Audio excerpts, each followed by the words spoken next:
So for this assignment, you are going to use the link provided on slide 2 to listen to various perspectives on whether the U.S. should, which means pro-war, or shouldn't, anti-war, go to war with the British.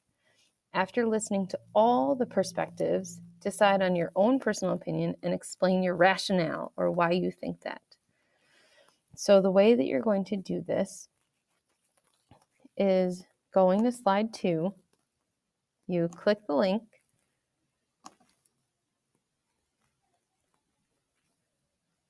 open to the new link. This has been having some trouble loading, so I recommend just clicking Explore Perspectives, and then you'll have all of the options that you see that when you notice, they are in the direct same format as what you see on slide 3. So slide 3 is where you're putting in your work. Now, completing this in its entirety is in fact an independent practice grade that will go into Skyward for term 2. So I'm going to do one of these with you so that you can kind of see what this is supposed to look like and happen. So you can take apart this, so you can go Alt and then the right bracket, and then have on the left, if this is easier for you, and put that on the left, so you can have this a little bit more side by side. Okay? So I'm going to start with President Madison. My name is James So Madison. you first click on As that president of particular this young character, republic, these and then it's 18 going to be a video United that talks States, to you. I believe It that looks a war little with funny. Great Britain The is unavoidable. For over 10 years, the coding British have piece or whatever is a disrespected the little bit American older, flag on the high but it still seas has the by content that stopping you need. American vessels in order to search them for suspected deserters from the Royal Navy.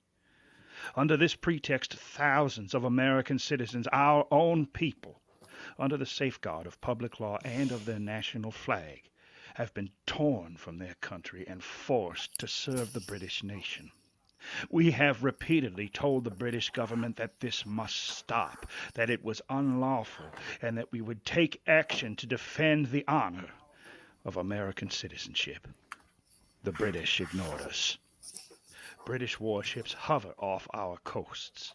They harass American merchant ships that sail in and out of our seaports. In some cases, they have taken ships laden with cargoes without compensating our merchants. Why does Great Britain do this? Simply, they want a monopoly on seagoing trade. They see us as an economic threat. We tried to avoid war.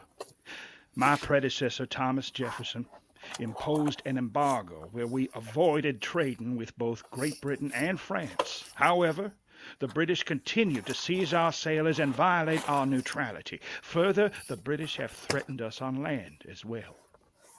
Great Britain actively supports many Native American tribes and urges them to fight American settlers. We regard these tribes as savages, and the bloody warfare on the frontier involves not only men, but women and children as well. British soldiers and traders are actively encouraging the Indians to kill Americans, and this must stop. We must stand up for our national rights. As a people, we cannot passively allow the British to take advantage of us. We won our independence 36 years ago, and now we must defend it. We must defend our sovereignty, our flag, and our honor. I urge you to vote for this second war for independence.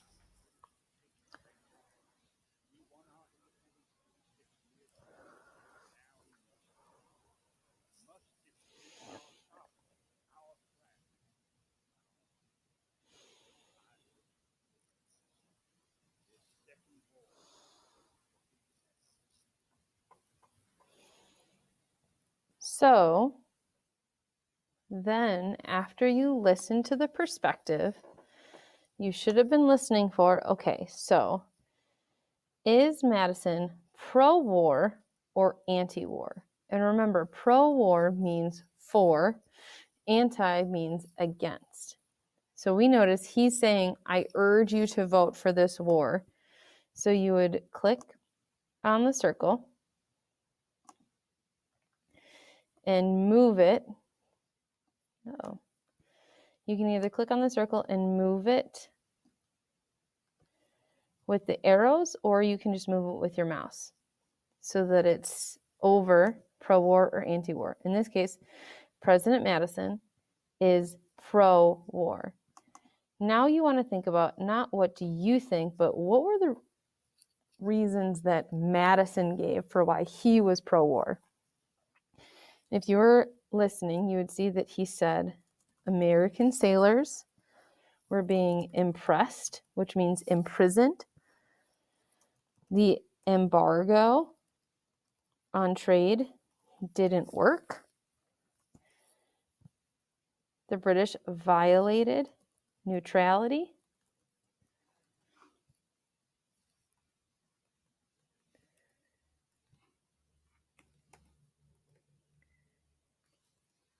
Violated neutrality. He says that the British were actively supporting Native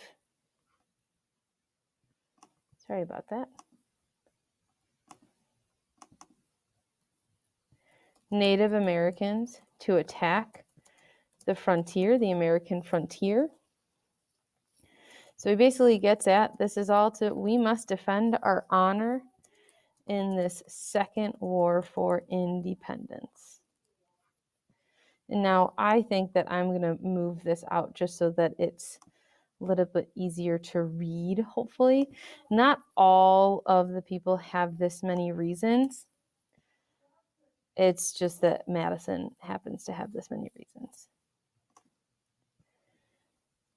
So, make sure things are spelled correctly.